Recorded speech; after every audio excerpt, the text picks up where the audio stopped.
এই সামাজিক যোগাযোগ মাধ্যমেও সাধারণ মানুষের এক ধরনের প্রতিক্রিয়া আমরা দেখছি।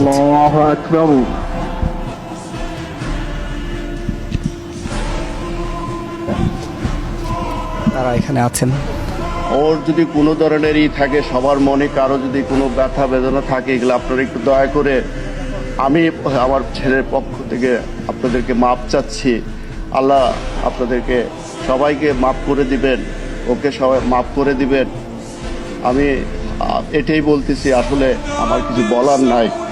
আল্লাহ আমাকে ধৈর্য ধারণ করার ক্ষমতা দিক। আল্লাহ আমার ছেলেটাকে যেন বেহেশত নসিব করো। আমি 9 মে 2024 তারিখে আনুমানিক 10:25 ঘটিকায় বাংলাদেশ বিমান বাহিনীর একটি ইয়াক 130 বিমান দুর্ঘটনায় পতিত হয়। বিমানটি বাংলাদেশ বিমান বাহিনীর